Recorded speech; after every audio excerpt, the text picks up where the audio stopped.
When you look into the 90s Japanese car scene in America today, drifting, slam builds, turbo cars, JDM meets, this all stems from the 90s and continues to shape car culture today. 1990s Japanese car culture in America has gone from underground street racing and backyard builds to nationwide car shows and viral social media trends. The mix of technology, internet culture, and nostalgia for the 90s has transformed how enthusiasts connect, customize, and celebrate their cars. But to understand how we got here, we've got to start with some background. So how did Japanese cars become popular in America to begin with? In the 1970s, the US went through a major oil crisis. Gas prices were high, American cars were huge and gas guzzling. People were looking for something more efficient.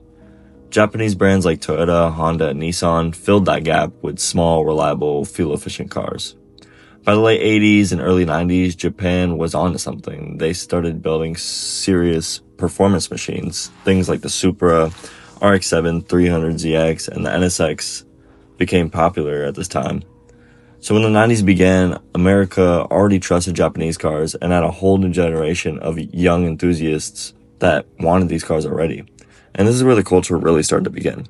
So from 1990 to around 2005, this is when we had the rise of the tuner scene. Through the early 90s to the early 2000s were basically the origin story of JDM culture in the US surrounding 90s Japanese cars. We first look at affordable performance. Cars like the Civic, Integra, 240SX, and Miatas were cheap, lightweight, and easy to work on. For young enthusiasts, these cars were perfect. They were manual, they had rear-wheel drive options, and a ton of potential. At this time, we also have an aftermarket boom. We were seeing things like bolt-ons, engine swaps were becoming popular, tuned ECUs. This was the golden age for DIY car enthusiasts. The underground scene was also huge at this time. Street racing and early drifting were huge. People were meeting up in parking lots, doing canyon runs, building cars in garages. It was messy and chaotic. And then we also have pop culture showing 90s Japanese car culture. Video games like Gran Turismo in 1997 exposed millions of people to JDM cars. Then, of course, we have the Fast and Furious that hit in 2001 and basically mainstreamed the whole tuner lifestyle. Games like Need for Speed, Underground, made customizing cars a part of youth culture. This era set the foundation. Everything that comes later builds on this energy from the 90s. So from 2005 to 2013, the internet really changes everything. From the mid-2000s to early 2010s, this is when the culture shifts from underground to online. Car forums take over. Sites like Sylvia, Honda Tech, Nazuko. These were the places where people learned to build cars. DIY guides, tuning tips, part reviews. All of this was shared online. YouTube started shaping trends as well. People started posting street racing videos, drifting montages, and project car updates. This helped spread Japanese car culture nationwide and not just in big cities.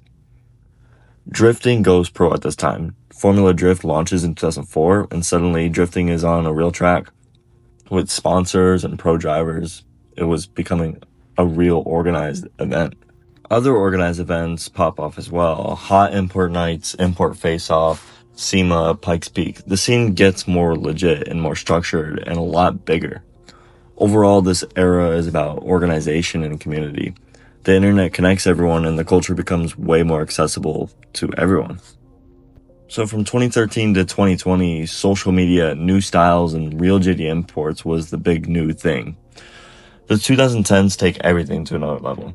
Technology upgrades the builds. Affordable tuning software, better fabrication tools, 3D modeling. It becomes easier to build high-quality cars in your own garage.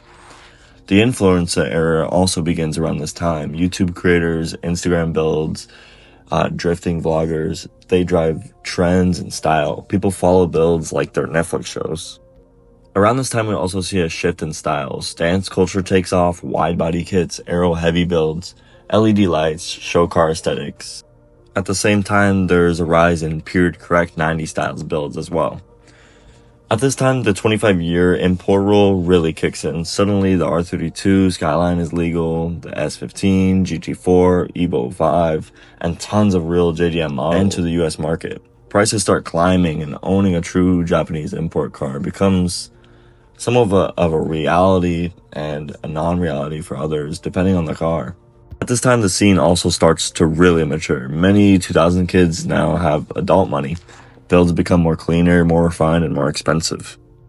So now we have 2020 to 2005. Nostalgia and viral trends are really popular now. Today's culture feels completely different from the 90s, but also deeply connected to it. 90s nostalgia explodes. People want retro-looking OEM Plus style builds, original body kits, period-correct wheels. Prices for Supras, RX-7, Skylines, NSX, even old Civics skyrocket. We also have the rise of short-form social media. TikTok, Instagram Reels, YouTube Shorts. Trends now move faster than ever. Meme-shaped car culture, quick edits and sound clips go viral. People are joining the scene before they even have a car to show off.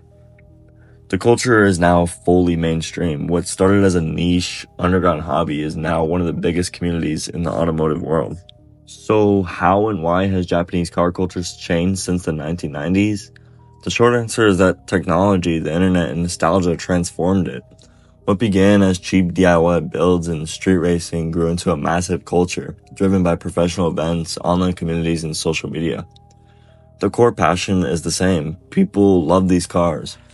But every era added something new. The tuner boom of the 90s, the forums in the YouTube era of the 2000s, the influencer wave of the 2010s, and now the nostalgic, viral, mainstream culture that we have today.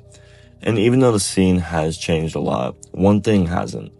90 Japanese cars still have a unique charm that keeps people hooked generation after generation. Personally, I'm excited to see what's next for the 90s Japanese car culture in America.